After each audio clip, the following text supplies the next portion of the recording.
हम तो पुदीने की चटनी तक डब्बों में बंद खरीदते हैं। छटाक दही और मुफ्त वाले पुदीने की चटनी हम 150 रुपए दे के उस जायके में खाते हैं जो हमारे दादों को अगर मिलता तो उन्होंने दस्तरखानों से उठ जाना था। सोहांजना हमें कड़वा लगता था। जब से वो मोरिंगा बन के कैप्सूलों में आया तो हम 2000 में 15 दिन की खुराक खरीदते हैं। वही सूखे पिसे हुए पत्ते जब हकीम हमें 50 रुपए के देता था तो हमें यकीन नहीं था आता। 500 रुपए का शरबत खांसी के लिए खरीदेंगे, 5 रुपए की मुलट्ठी हम दांतों के नीचे दबा नहीं सकते, अजीब सा टेस्ट आता है। हम पॉलिएस्टर के तकियों पे सोते हैं, नायलॉन मिला लिबास पहनते हैं, सर्दी गर्मी बंद जूता चढ़ाते हैं, कपड़ों के नीचे मजीद कुछ कपड़े पहनते हैं और जिंदगी की सड़क पर दौड़ पड़ते हैं। रात होती है तो एंटी एलर्जी बहरहाल हमें खानी पड़ती है। हम अपनी मादरी जबान माँ बाप के लहजे में नहीं बोल सकते।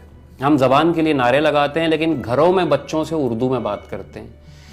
हम उर्दू या अंग्रेजी के रोब में आके अपनी जड़ें खुद काटते हैं और बाद में वजह ढूंढते हैं कि हम मिसफिट क्यों हो गए। अरबी फारसी को हमने मदरसे वालों की जबान करार दिया और हाथ झाड़ के सुकून से बैठ गए। 40 रूल्स ऑफ लव अंग्रेजी में आई तो चूमते नहीं थकते। अल्फ लैला कलीला और दमना और अपने देसी किस्से कहानियों को हमने लात मार दी। जर्मन से गोरे के पास आई तो हमें याद आ गया कि उस्ताद ये तो अपना माल था। जाके देखें तो सही, अरबी फारसी की पुरानी हो या नई, सिर्फ वो किताबें हमारे पास अब बाकी हैं जो मदरसों के निसाब में शामिल हैं। बाकी एक खजाना है जिसे हम तलाक दे के बैठे हुए हैं।